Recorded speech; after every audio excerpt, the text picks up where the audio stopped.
You're listening to Discography Discussion, episode 172, Strapping Young Lad, hosted by Dan Terry. It's basically like the story of Geoff. Geoff Kane. And Joseph Wren. Right in the face. Presented by discussmetal.com. And if you listen to Strapping Young Lad because you couldn't decide what to listen to tonight, then you are ready for this episode of Discography Discussion. I am Joe, that is Dan, that is Geoff. I'm not saying he doesn't know what he wants to do, but he is random as fuck sometimes. Hey, I mean, me these or things, Devin? Well, it's a little bit of both, isn't it? Absolutely. Yeah. So I might be a little all Biased? over the place. Biased, yeah. But I'm not nearly as all over the map as Devin is. And it'd be one of the reasons why he's one of my favorite metal artists of all time. That dude is, I mean, well, we'll get into it, but I mean, he has bipolar. And you can easily hear it in his music. You can hear it in his lyrics, especially early on. Sometimes it's just fucking crazy shit. And sometimes it's depressing as hell. And sometimes it's just fun. Yeah, he's a maniac and a living god. I mean, dude is just insane. Maniac, yes. Insane, yes. My favorite thing he has ever done was featuring on a Steve Vai song. He was wearing your stereotypical 90s skin-tight leather suit with his shaved head and goggles because that's what Steve decided to do that day. So I hear this vocalist, I say, what is this? It's Devin Townsend. I'm going to go look it up. Little did I know at the time, this dude is way more fucking metal than what he was asked to do. Yeah, that is an understatement. We're going to get into it, but Strapping Young Lad is batshit insanity on a different level. It's not random for the sake of random, but it can be whatever Devin Townsend decides he wants it to be on that particular day. Sometimes that's progressive and Opeth-ish metal. Sometimes you can hear the Led Zeppelin. And then sometimes you're Nine Inch Nails, I Have a Drum Machine for the next 2 minutes. And there's a whole lot more than just that. I mean, the dude is kind of like one of his albums sometimes, especially not even just his album, but you could just take his entire discography with Devin Townsend Project, Strapping Young Lad, hit, random, and you have no fucking idea what you're gonna get.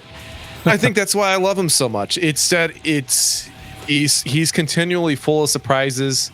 He has an unbelievable range, just dynamically and vocally. As far as like he is one of the most one of the greatest ranges in music. Period. And it's really between him and Mike on who has the greatest vocal range currently in music.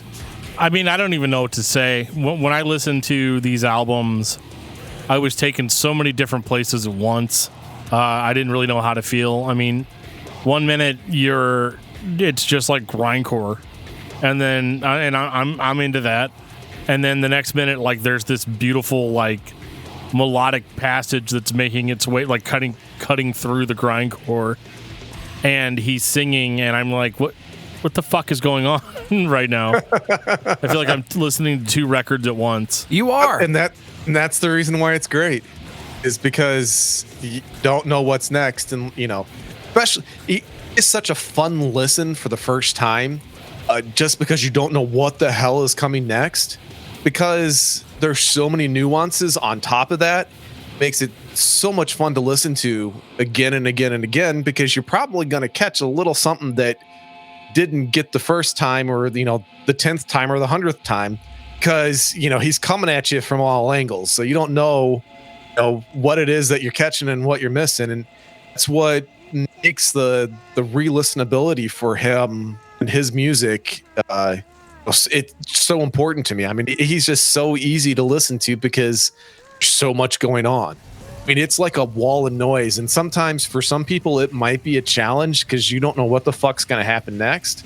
But for somebody who likes all kinds of weird shit and likes to be surprised, I mean, essentially Devin Townsend is the quintessential artist to my ears. It's everything, and that's why I love him. It's going to piss somebody off that wants one particular genre of music, because that's just not who that dude is. He's so fucking spastic. fun and loves what he does and just loves all metal and not only just all metal, but all music, you get everything. And that's what makes it so much fun. I mean, his music, there's not always do you say that metal can be fun. There's no question that Devin makes metal fun when he wants to. I love that. I think I just gave I did the entire episode in 10-minute soliloquy there. All right, and you can reach out to us on Facebook at facebook.com/discography discussion. All right. If we can't tell, I'm a little excited to do this episode, y'all. He's not wearing pants, so there's that. Oh, yeah, that's why you can only see me from the shoulders up. I don't even want you to see my elbows and wrists. There it is. Well, before Geoff tears down this wall of batshit insanity, I want to take this time to say thank you to everyone for listening to the podcast. Thank you for listening and for subscribing. If you are not a subscriber, then you can find everything Discography Discussion at discussmetal.com. We are on Spotify, Apple and Google Podcasts, TuneIn Radio, Stitcher. So if you have an Amazon Echo or a Google Home, you have no excuse. Ask it to play the latest episode of the Discography Discussion podcast, and it will. We're also on Facebook and on Twitter at Discuss Metal. Be sure to like, favorite, and subscribe. It really helps us out. It lets us know you're listening, and now Dan is going to tell us all about 5-star reviews. We love 5-star reviews here on Discography Discussion, and the reason we like them is because they make me feel better about myself and my life and my current situation and all that good shit. One of the things that you guys have been doing lately is sharing the episodes, and that has been awesome. It has boosted our download numbers. Everybody's getting on the side of the discussion and on Discuss Metal and all of that. I appreciate every single one of you that shares the episodes. Keep it up, and I will find some way to bring it back to you somehow. And speaking of people that I love, every single one of you, I'm going to shout out our lovely Patreon subscribers, which includes the following: Alex Sander, Brian Dean, David Brown, Isaiah Eldridge, Jeffrey De Los Santos, The Actual Mac, Jeremy Prince, Josh Moser, Kiki Kuti, Do You Love Me? I do love you. Ken Zapla. If I'm wrong, just DM me, dude.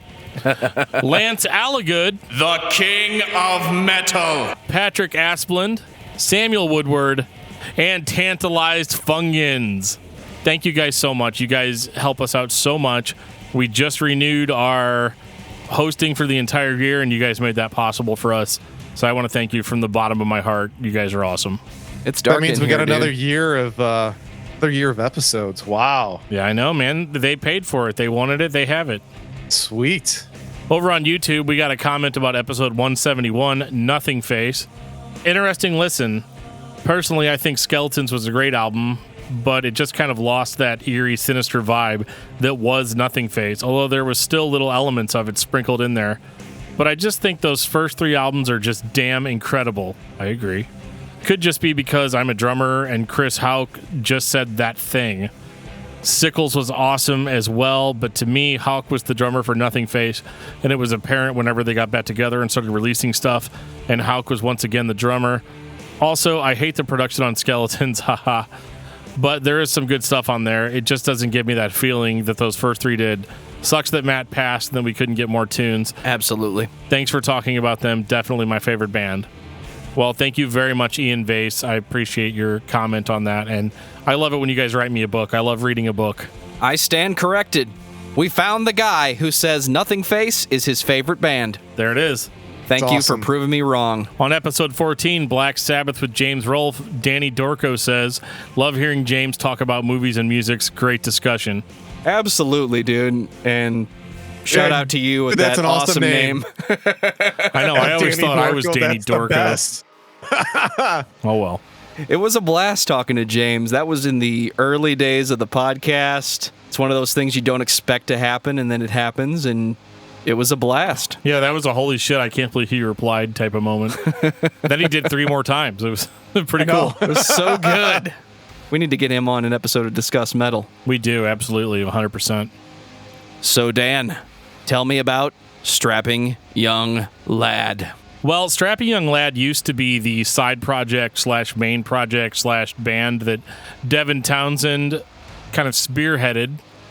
He started off as a one-man thing and played almost all of the instruments on his first album, but eventually he got some awesome people in the band such as like Brian Stroud on bass, Gene fucking Hoglan on drums. Fuck yeah. Yeah, I mean, this was awesome. And yeah, I mean, I don't really know how to describe Strapping Young Lad for you. You just kind of have to listen to it. It's equal parts like grindcore, new metal, groove metal, death metal. Like, it's so many different things. Industrial metal, like, it's all there, all at the same time. If I had one word, 2 words to describe it, it would be buffet metal. All you can eat. All you can eat, and there's a whole bunch. There's everything is there. You get to pick whatever the fuck you want. That's what makes it great. All for $5.99 a person. With free refills. Don't ask where the steak came from. It'll be the only time you'll ever hear me say that I like a buffet, as if it's anything has to do with Devin Townsend. I do feel like it's worth mentioning that Devin Townsend has bipolar disorder, and that's not a joke. Like, he actually has it. He's talked about it. And that explains a lot about Strapping Young Lad and most Devin Townsend projects. Well, as time has gone on, medication and coping with it, he's much better than what he used to be. But yeah, there was a lot of frustration early in his life. And you definitely hear it in Strapping Young Lad. And it is just insane and beautiful all at the same time. Well, he uses something that most people would consider to be a detriment, and he uses it as a strength. Yes, he does. 1995. Heavy as a really heavy thing. Is that what it is? Yes, it is. This was terrifying to me the first time I heard it. Like, I mean, just the song SYL, or Strapping Young Lad, is terrifying in and of itself. If the intro itself isn't terrifying enough, just wait. After a really creepy intro about a little kid saying that a bear ate a bunch of other little kids, this weird, like, fucking breakbeat starts, and suddenly you're getting bashed in the skull over and over and over again with some kind of weird industrial groove metal fucking onslaught. Yeah, the dude he had some pent-up frustration. You think? Just a tad. I tell you what, the other thing that's so great about this is that I kind of pull some parallels between him and Trent Reznor, and just getting frustrated as fuck and doing your own thing and just saying, fuck it, I'm going to do what I want the way I want to do it, and here it is. Because that's kind of what he did on this album. I mean, he quite literally did everything himself besides the drums, and that was Adrian White. I mean, and that guy, as far as Canadian musicians, like with other musicians, that guy's very, very prolific as far as the drummer is concerned. So, I mean, good guy to have in your corner. But yeah, just frustrated, doing a lot of stuff, and finally finally being able to get out what you wanted to get out there instead of what everybody else wants you to do. So yeah, and it's fucking great. I mean, it's a Hellraiser, man. It's crazy. If I had heard this in 1995, I would have compared it directly to Nine Inch Nails. I probably would have said this is a faster, more metal Nine Inch Nails type band. But it's not just that. It only cosmetically falls into that presentation because, okay, it's one guy playing all the instruments. He's in an open drop C because that's the tuning he's played in ever since he was a little kid and first learned how to play Led Zeppelin. And he's got a drum machine, as far as I'm concerned, for a few of these tracks. But it's heavy, it's intense, it's got that mid-90s industrial pace, so I'm into it. But when I listen to it and try to say, what is it about this that I like over something else, the only thing I can say is it sounds cool. Devin Townsend doesn't have like this booming death growl that he's going to pull out at the last second and redefine the vocal range, but he doesn't do the thrash metal yell either. And he probably could have done that. On this, he just sounds creepy. And the record itself is creepy as fuck most of the time. Yeah, I mean, and what's weird is his harsh vocals on this record remind me a lot of Jeff Walker from Carcass. More like in, what was that, Swan Song era of Carcass? Okay. That kind of cleaner, like you can understand what he's saying, but it has that like growl to it. I really enjoyed that aspect of the vocals specifically. Musically, you know, like I said in the intro, there's a whole lot of like super heavy, like fast grind parts that are intermixed with these like beautiful melodic pieces, but they're going on at the same time. So you're never necessarily getting destroyed musically, but you're also not getting like lulled into a false sense of security. This record is so spastic and all over the place, but it's not like in a Dillinger way or anything like that. It's just very like, you really just don't have a reference point. There's nothing else that you can compare it to. And I think that's why it largely succeeds, because, you know, I'm sure people have been listening to this since 1995 and they can point out every change that's going to happen. But for me, I listened to this record 3 or 4 times, you know, to prepare for this episode. And there's still things that I'm noticing that I didn't pick up on before. And I think that is indicative of a very strong record. Yeah, that's just kind of his style in general. I mean, it's an uneven wave of sound. You don't know what's going to hit you next. And that's the reason why I love it, is because the first listen is a holy shit moment, because you don't know what the fuck's happening and what's going to happen next. But it's also great, like I said, like for the 10th listen, you know, or in several more listens down the line, because there's so much going on that you're always picking up on little nuances that you may not have caught the first several times around. And like you said, that is a hallmark of a great record, but that's also a hallmark of a great musician, and that's what he is. Especially this first go around, you're just like, this dude doing everything, quite literally everything outside of drums, and he's just making it work, and it sounds great. Right, it's not just a full force metal delivery. It's a soundscape composition that happens to include some very fast metal. Yeah, I mean, I largely agree, and I think that there's a lot of bands where if they ever reached this point musically, it would be like, no pun intended, their swan song. You know, like, it would be what they've been building up to all this time. And this is the first record. Do we get to talk about City now? Oh, let's talk about City. Is Gene Hoglan here now? He is. Yes, he is. 1997. And no, I'm not listening to the remastered version. Yeah, fuck the remastered version. I don't know. No, dude, they sound great, but I listen to whatever version was on streaming. This is the first record I listened to that I was consciously aware of the fact that Gene Hoglan was the drummer. When I think of Gene Hoglan, I think of 2 bands first, Death and Strapping Young Lad. I know those are not the bands he is best known for, but they were 15 years ago. Those were the names everybody pulled out when they started talking about Gene Hoglan, the Atomic Clock, at least in my circle. City, I don't know what he was thinking, but I think he could keep up with Devin Townsend's brain. No, he can. Go ahead. They end up writing as time goes on. They wrote a lot of this music together as time goes on. So you got to be able to be on another level to keep up with Devin Townsend, which we know Gene is. I mean, he's the fucking Atomic Clock. I mean, the dude is on another level. I will say this, on this album, I can't tell you how many times I've listened to Oh My Fucking God. I know, right? Dude, I fucking love that song. It is, whenever I'm like spastic and anxiety ridden, I'm like, if I wrote a song, it would fucking be Oh My Fucking God. I mean, this is my goddamn anthem when I'm losing my shit. So you've been listening to it all week is what you're telling me? Yeah. Well, yeah. Every day of my life. Dude, since I'm not on Spotify anymore, if there was a way to keep track on listens on Spotify of a particular song like you can on Google Play, we're probably in the mid to upper hundreds of listens of this song for me, because this is just, it's whenever I'm freaking out, that's my goddamn anthem, man. For me, it's Home Nucleonics. That song is my shit. Yeah, that's the great thing. Everything on this album is the shit. Nobody's going to mention All Hail the New Flesh? I mean, it's a great opener. I just did.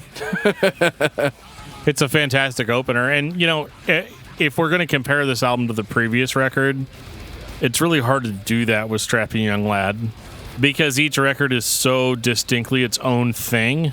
And, I mean, yeah, you can tell it's the same guy, It's weird. You can tell it's the same guy, but you can't necessarily tell it's the same band, if that makes sense. One thing about Strapping Young Lad that I'm always reminded of when I listen to City or the self-titled that's about to come up, and it applies to all the records, they have an artificialness to the sound that Nine Inch Nails is the only other band I can think of that can do it successfully. I don't listen to Strapping Young Lad ever and think, this is thin. It sounds like a cassette tape. It sounds like an 80s thrash band who had a digital drum set and all this other shit. It sounds like a soundscape, like I said previously, but it has that artificial characteristic. Now, take this band who started with a fake drummer, or at least programmed drums, give it to Gene Hoglan, who can actually do that shit. So you mentioned something that I think is important to hit on, and that is the production value. So, yeah, yes, Devin Townsend is part of that, but so is Daniel Bergstrand, who is a big fucking name in Swedish metal. So Meshuggah, in Flames, Soilwork. I mean, this dude's been on a lot of good shit. Not always what Dan likes, because he's on Soundtrack to Your Escape and Come Clarity, but no comment. Oh well. So he's the actual robot, is what you're saying. It's fine, man. We all take a shit sometimes. But no, it's so well layered. It sounds so good. It even though it's so spastic, you get the feeling that it all fits. And that's what it's very difficult to say that about a lot of bands that have this style where they're all over the map. Most of the time it's so jarring that it makes it like a challenge to listen to sometimes. Like Tony Danza would be a prime example. I mean, we love them, but somebody who is the uninitiated say, hey, sit down and listen into an entire Tony Danza album, and they're going to be, sweating balls by the end of the album. So I'm going to need you to sit down and listen to Danza 2, The Electric Boogaloo, pay attention to the little man playing pool. And if you ask somebody to do the same thing with City, I think they'd be going, holy crap, this is all over the place, but for some weird reason, it all fits. It all makes sense. And that's why I love them so much. Yeah, I mean, there comes a point on this record where I even had to stop and be like, is he just making gurgling sounds? He probably was. He was. I mean, there's no vocals, no lyrics, really. It's just like it's like a abstract art piece with a lot of this music, because when you look at art, there are certain people that will look at something and be like, well, I don't even know what that's supposed to be. So they must not be a good artist. Excuse me, Devin, can I talk to you for a second about your lyrics? Yeah, well, lyrics and Strapping Young Lad are something you really don't want to pay attention to. Yeah, dude, but I just want to ask you about this one section here. So, you've got kitchen sink. Yeah. Written for the second verse. How's that going to work for you? I mean, I think with the lyrics in Strappy Young Lad, it's always been somewhat tongue-in-cheek. There's a lot of fuck you, fuck you, fuck you, fuck you, fuck you, fuck you, fuck you, fuck you, fuck you, fuck you. I just want to see how many times I can say fuck you on a podcast. This is like my version of hot dog. But I think that with Devin Townsend especially, I feel like he didn't put a whole lot into the lyrics on these songs. It's definitely more tongue-in-cheek, more fun, more poke fun at yourself, and also kind of make fun of metal stereotypes. So you get a lot of fuck you, I'll kill you, like that sort of stuff. Yeah. But you can tell it's done in such a mocking tone that there's almost no there's no real substance to it. Well, it's as they say that all good humor is based in truth. Yeah. So there's definitely, like you said, the tongue in cheek and the humor. But I also think that a lot of that is, him saying fuck you to everybody else too. Oh yeah. Because he's like, yeah, I know I'm weird. I know I kind of stick out. I don't care. I know what I want to do, and I'm going to do it. And if you don't like it, fuck you. And that's kind of what I get from this. Because this isn't really like anybody else that I know of. That, I mean, like we said, we have plenty of spastic bands, but this one just kind of sticks out in its own special way. So I dig it. I love it. And the great thing is that the guy is so vocally dynamic. It makes the ride even more fun because there's very few people that can keep up with them vocally. Like Mike Patton's the only one I can think of. Yeah, that's what I was talking about. Like it's between him and Mike on as far as who the greatest versatile vocalist is. The greatest, most versatile vocalist in modern music. Period. Yeah. I mean, because I'd probably give the nod to Mike Patton because he does all of those Italian, operas and stuff like that. And I haven't heard Devin do anything like that. But I think if you gave Devin the opportunity to practice the way that Mike has practiced, I think he could pull it off. And those are the only two people I know that could do that. That's it. They're in a stratosphere unto themselves. There's nobody else, in my opinion, that comes as close to them vocally. I agree with that. I mean, I think, I'm still going to give the edge to Mike Patton, but yeah, Devin's like the guy that you call if you can't get Mike Patton. Steve Vai did that once. Well, there you go. Are we ready for Strapping Young Lad? Absolutely, but I do feel the need to throw in that City is probably my favorite out of the whole bunch. Spoilers. It is, here's something interesting. Before this week, City was my favorite, and I've changed my mind in this listen through this week, believe it or not. City has been my favorite album of them for 20 plus years, and one of the other albums coming up changed my mind. I was shocked. We'll look out for that later. Yep. Because I know it's not this one. 2003, Strapping Young Lad. So this is the first Strapping Young Lad record that I heard. It was, I believe it was the song Relentless, and it was on a Headbangers Ball compilation, and did not give me a good indication of what this band actually was based on this song. Absolutely not. Don't get me wrong, the song is heavy as fuck.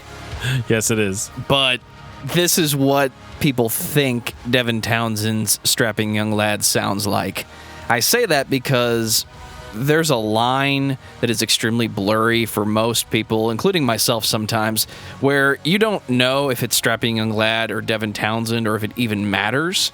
This is one of those songs that could be extreme metal, the Devin Townsend project, tuned down. We're going to be heavy as fuck. Gene, just play the drums. It'll be great.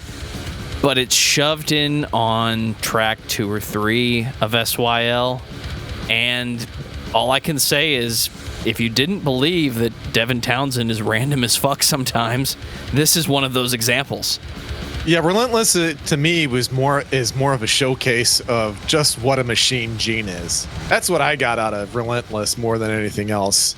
This is probably my least favorite that we've come across so far as the albums, but it's still Devin Townsend, it's still Gene Hoglan, it's still Strapping Young Lad, it's still good stuff. It's just not City, and I kind of feel bad for him because trying to come, the album that comes out after something like City, it's just not gonna match up. It's just not gonna get you the same feel that you got. It's impossible because that City was such an amazing, monument of an album, and then you have Sill come out next, and it's good. It borders on great, but City is just godlike. Yeah, I mean, and like I said earlier, you really can't compare these albums to each other. If you do, you're gonna have a bad time. Absolutely. Because none of them give off the same vibe. He doesn't even really build off of what he did before. Like, I mean, sure, you can expect a lot of fast fucking drums on Strapping Young Lad, and you can expect like a mixture of screamed, sang, vomited, kitchen sink drain type vocals, some snorts, some grunts. Sometimes there's children singing. I mean, there's just no way to really encapsulate what's going to happen next with this band, and it makes their discography hard to talk about, to be honest, because I've got kind of a formula where I'm looking for a formula, and there is not one here. There's no real understanding, because like, let's say you heard Relentless, the rest of the album doesn't sound like that, and none of their other albums sound like that. So like, I'm sorry if that's the song that you really latched onto, like I did at first, and then to get a record that sounds nothing like that. But I do think overall, if you're a fan of heavy and extreme music, you're going to find something to like. So is every Strapping Young Lad album its own soundscape? I don't think Devin Townsend or Gene Hoglan or anybody that contributes to the music wakes up and says, guys, today we're going to write Alaska. Tomorrow, well, we might write Colors. Who knows? I think he puts it all together in whatever random order makes sense to him. But the final product is very focused in that it's taking you on an audible journey versus just giving you a set of songs that all sound the same, and then there's 13 tracks, give me your $10. Well, if this is an audio journey, I mean, he fucking teleports everywhere. Because it's not, the journey does not go smoothly from one to the next. It's just like, well, what the fuck what happened? Where the fuck am I? It's like the opposite of Lord of the Rings. Yeah. Yeah. I was just in New Zealand and now I'm on, fucking Mars. What the fuck? Welcome to Planescape. Everything shaped like an arch could be a doorway. You're welcome. Well, speaking of Mars, 2005. Yes. I am the alien. So here's Geoff's new favorite album by Strapping Young Lad. Yep, that was not very hard to figure out this week, man. I pimped this one out to everybody, or mainly Joe and Dan all week long. Just would not shut the fuck up about how much I was loving this album. I can't count how many times Geoff drove past me saying, Joe, listen to Alien. Dude, it's so good. It's so good. This is what I would say is when Devin Townsend is focused, there's nobody better. Well, I'm sure there is, but there's very few. Him and Gene sat down and wrote all of these songs in a couple months, and they were focused on it. They really had a direction. And oh my God, fucking love this album. Love this album. If Strapping Young Lad has a focus, it's extreme metal. If we have to give it one label, it's extreme metal at its core. But it's this not. This one's more progressive, Joe. That's when the focus hits, and it shows. The older that he has gotten, and he started to move away from Strapping Young Lad, more of his music actually sounds like Alien than anything else Strapping Young Lad has done. So that's why I say more focused. He is more of a progressive guy, and I think that actually fits him better than extreme metal when all's said and done. Yes, he has the chops to do it, but musically, progressive, I think, is like his sweet spot. And just knowing that this album is kind of where it started, where he has ended up. Oh God, I love it. It's so good.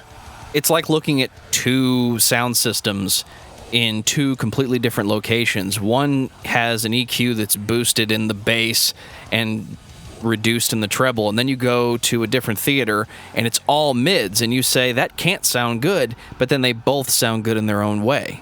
Devin is creating progressive metal. He's doing it in a very extreme way.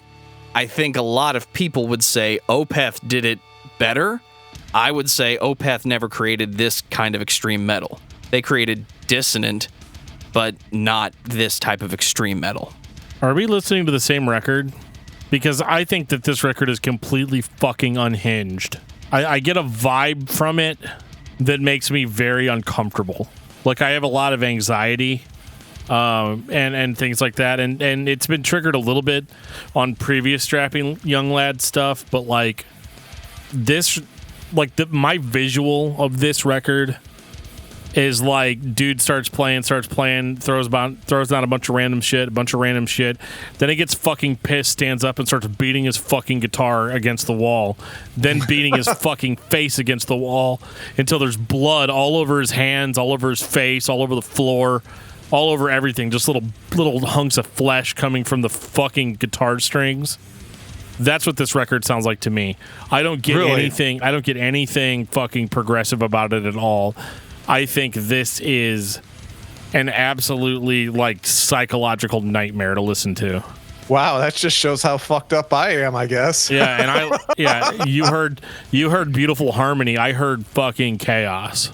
And it's Yeah. not chaos like Dillinger Escape Plan or something like that. It's also featured Mike Patton for a time.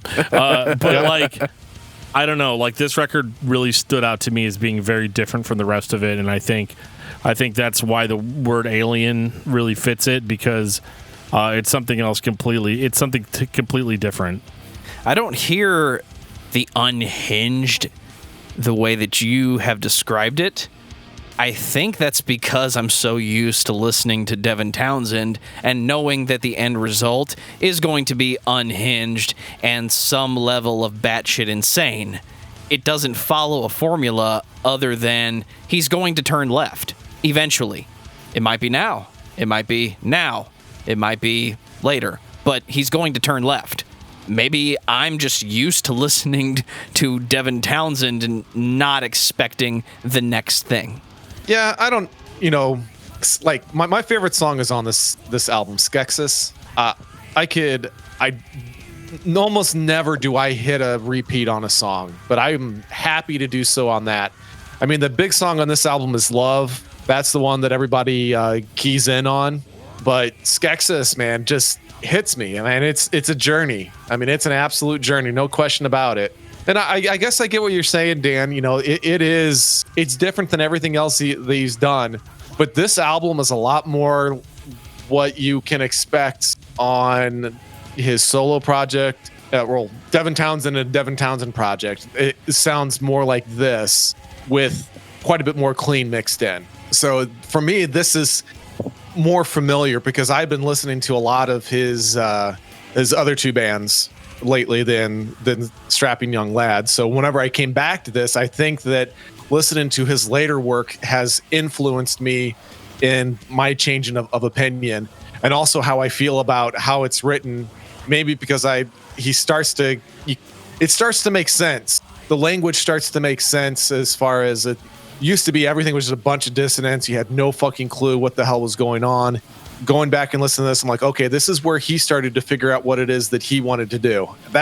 And maybe that's what I'm trying to key in on this album, is that it reminds me more of his later work. Anyway, it doesn't matter. It's all fucking great. Yeah, I mean, I don't have anything to add to that. I don't know, man. Like, my stress and anxiety really, really kicked up hard when I was listening to this. And I feel like there must be something to that. There has to be something to his mental state or something when recording this record, because I can feel something that I can't quite put my finger on, and but it's very familiar to me on a personal level. So I mean, it was a little uncomfortable to listen to, but I mean, as far as being a fucking heavy, crazy record, sure, it's all of that. Maybe that's why I was so stressed out this week, because I listened to this one a shit ton. And maybe that it is weird that all your hair turned gray overnight. Yeah, no, that's the concrete in it from all the concrete forms I poured today for Eagle Scout project. There you go. 2006, The New Black. What's the old black? It's just black, and then this is like drawing black lines. I don't know. That's all the puns I have. Ironically, I do find this one to be the most progressive out of all of them. It's a little bit less Strapping Young Lad, a little bit more just Devin Townsend, which might sound like an oxymoron, but I'm going to go with it. Yeah, I mean, it is good, and you're right. It is fairly progressive. This is the first time Strapping Young Lad sounds like Devin Townsend to me.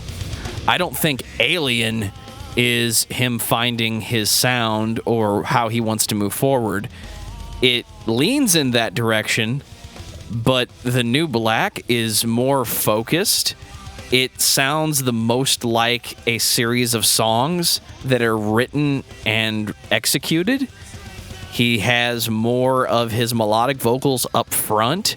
The band maxed out their guitar layering, I think, on the last record, and this one stepped down a bit. It went back to City and Strapping Young Lad, where it sounds like a group of musicians making a soundscape. If there's atmosphere, it's because they've allowed the synth or the reverb or the space and the sound of the room to exist, instead of let's layer up 12 guitars and then it'll be the heaviest fucking thing ever.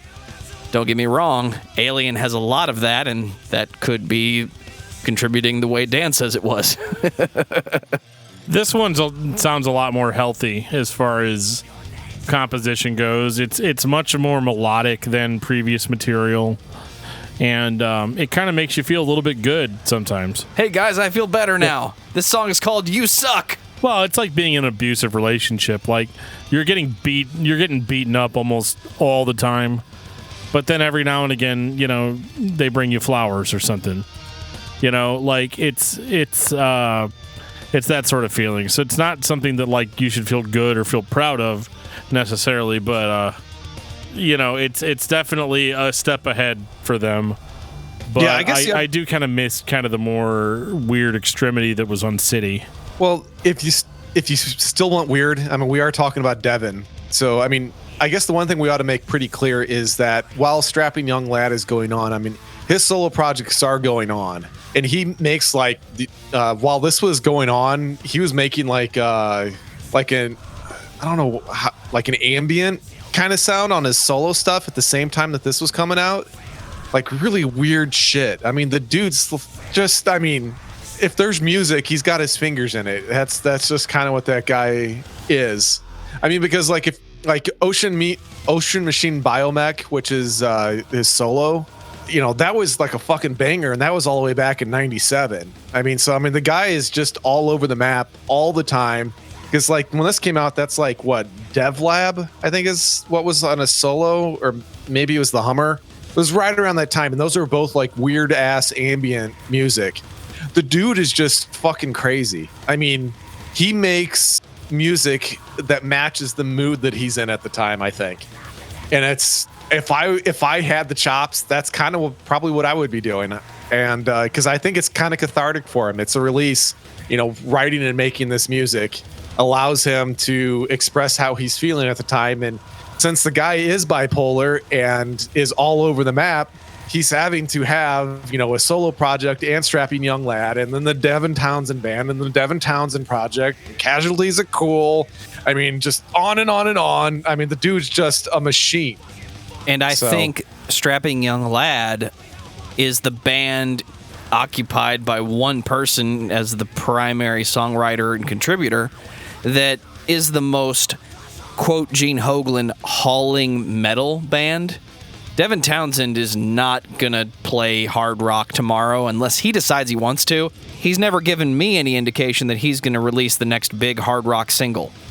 But when I listen to Strapping Young Lad and then I listen to other Devin Townsend projects, I hear the consistency in that Devin Townsend is in the band, but Strapping Young Lad, maybe because Gene Hoglan is in the band, is the most we're going to go fast, we're going to be heavy, intense, we're going to give you some atmosphere, and when we're done, it's all going to be good, even if it's tapping into your mental state and trying to make you uncomfortable, because right now, Devin feels uncomfortable, and this is how the song sounds.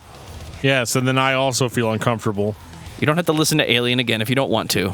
Oh, I mean, I've listened to it several times. I love it. It just makes me uncomfortable. So talking about, that's the one thing that Devin does glom onto is great metal drummers, because Dirk Verbeuren has also worked religiously with Devin Townsend, and we already know that that's one of my favorite drummers. I mean, and then there's another guy whose name I cannot pronounce and nobody can, so we just call him RVP, and that dude is a machine as well. So I mean, it's just like, it's fucking crazy. He always knows great musicians, and he always makes good music. Final thoughts on Strapping Young Lad. Dan. This band scares me, and I never know what they're going to do next, and they make me uncomfortable, and it gets my anxiety up. I can only listen to one record at a time due to the randomness.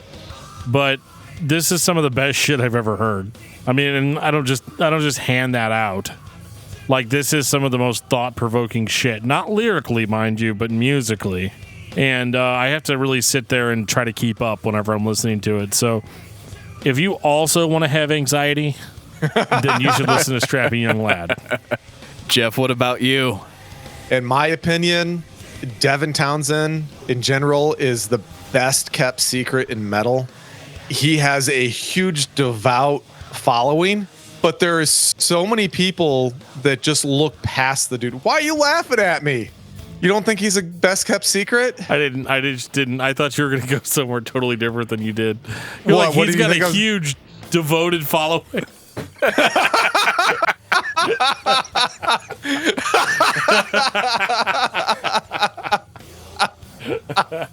Oh God, Joe, you got to keep that in there.